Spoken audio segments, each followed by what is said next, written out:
In November 1934, a comedian and businessman with the name of William Hines founded his own film company, Hammer Productions Limited. It was housed in a 3-room office suite at Imperial Office, Regent Street, London. The company name was derived from his stage name, Will Hammer, which again derived from Hammersmith, the area of London in which he lived. Years later, the Hammer Studios created a lot of horror films. One of them was The Curse of the Werewolf, which was poor. Years later, a lot of people loved the movie, even claiming it as one of the best werewolf movies today. Years later, I watched this movie, and I think it sucks. The end.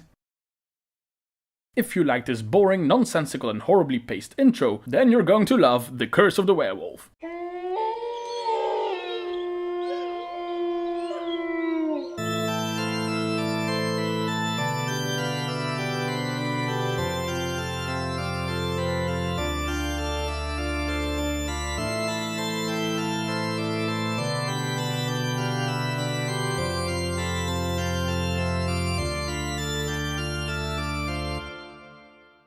The moon, the full moon, that turned an innocent man into a savage beast. The Curse of the Werewolf.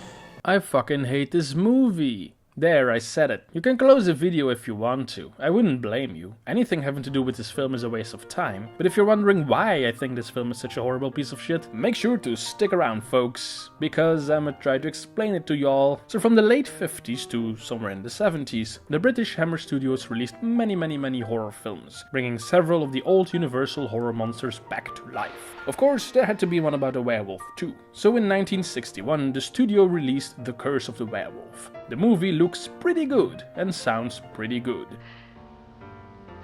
But as a whole, it's pretty fucking horrible. I can think of at least 4 things wrong with this film. And I'm gonna list them now. Okay, number 1, the plot. Okay, the plot is just bad. Number 2, the script. The script is also bad. Number 3, the story, which is also bad. Number 4, the manner in which these events that occur in the movie are written. It's bad! You might say, aren't these all the same thing? Yes, they are. At first I was going to list everything that was wrong in this movie, but then I realized I would make my video about 24 days long, and I don't think the nice people of Chup Chup would like that. Also, I don't wish to rob you of your time like this movie did to me, because it's so fucking boring. I assume we all got better things to do, like watching me build a wolf out of Lego. Let's make some space first. Yes. So, yeah, there's supposed to be a wolf in this box, so let's take a look. Yeah. Damn stickers.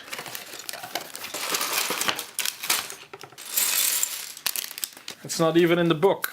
I have to build it on based on the picture, I guess.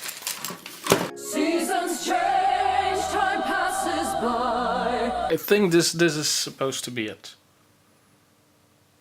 Well, that's the fucking ugliest wolf I've ever seen in my life. But to give an idea of how horrendous, awful, lazy, boring, nonsensical, atrocious, and abominable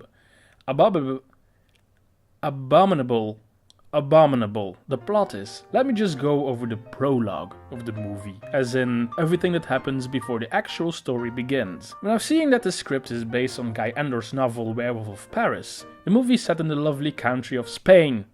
Oh, I see it's going to be a very faithful adaptation. So we meet this beggar who crashes a... Hey, it's Q! That's cool. I wonder what gadget he's working on now. Yeah, we never see him again in the movie. Fine. Apparently it's a wedding party of this asshole. And yeah, it's clearly an arranged marriage. Very arranged. Time for us to retire, my dear. So a lot of stupid shit happens and the asshole throws the beggar in jail. The movie's narrator then skips a few years forward to tell us that the beggar is still in jail. Okay, thanks. He then skips another few years to when the asshole is all old and Scrooge-like. His wife has died off screen apparently. I'm gonna miss whatever her name was. So I guess he's not getting any, so he assaults this mute servant girl and then throws her in jail too.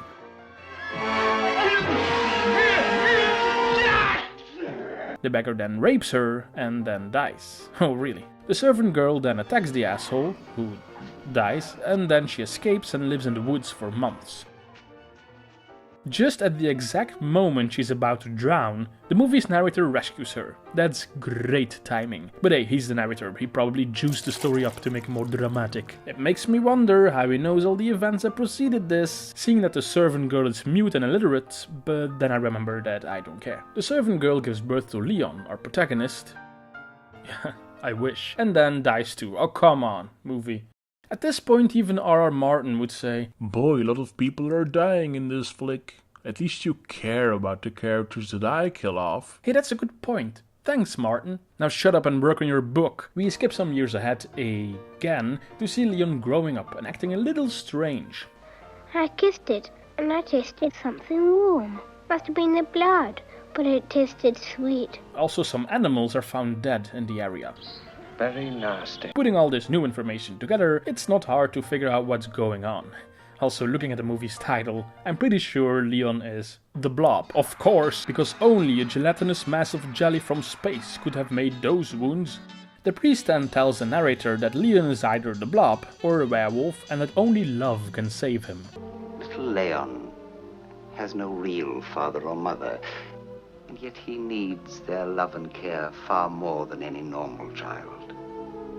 I understand, Father, and I shall do my best to replace that love. So the narrator gives his foster son some tender, loving iron bars at his window so he can get out. I kinda like that. He's not buying into the love bullshit. Why does the priest know this anyway? I mean, I know there's a lot of crazy stuff in the Bible, but I don't think that is in there. So we go some years forward again. What is this, Les Miserables? This never-ending road to see Leon all grown up into a fine young Oliver Reed, where the actual story begins. So that was the prologue, people. Yeah, that was quite long for something that has nothing to do with the rest of the movie. I mean, we're what, how many minutes in? 50 minutes. Are you fucking me about? 50 minutes? What the hell, movie? I don't know what British bloke wrote this shit, but somebody should tell him that you can do all that in a text scroll or in a 5-minute prologue, like they did in the first Lord of the Rings movie. Otherwise, you get the fucking Hobbit trilogy. Just awful. So fucking... just ridiculous. The whole movie is like this. It's really awful. Things just happen without any reason for us to care. Why should we if the protagonist is introduced 50 minutes into the movie and every other character is either dead, an asshole, or a rich asshole, or a dead rich asshole? It's just all very boring. And where's the horror stuff, by the way? Most of the story plays out as a romantic drama. I mean, remind me, is this a werewolf movie or Jane Eyre? Which is it? Because I'm really confused. Come away with me, Christina. It was only as simple as that.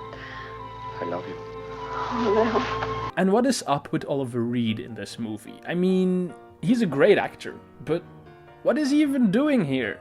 Christina, do you love me? Will you marry me, Christina? You say you love me, will you marry me?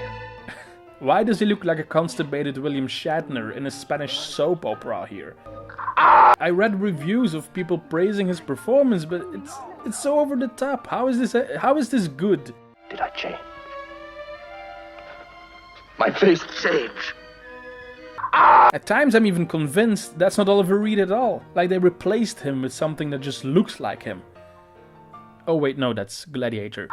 There's this love story that comes out of nowhere. No, really, it comes out of nowhere. Oliver Reed just meets the daughter of the asshole he works for, who's engaged to yet another asshole. The next scene, they're madly in love. Did I miss something? Did I just fall asleep? What's the deal with skipping over these major parts of the story? Next episode, we'll take a look at the great An American Werewolf in London. Anyway, thanks for watching. Please show your support by subscribing and liking and joining and all that lovely stuff. Any kind of support is much appreciated.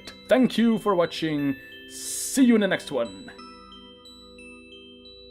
Ah.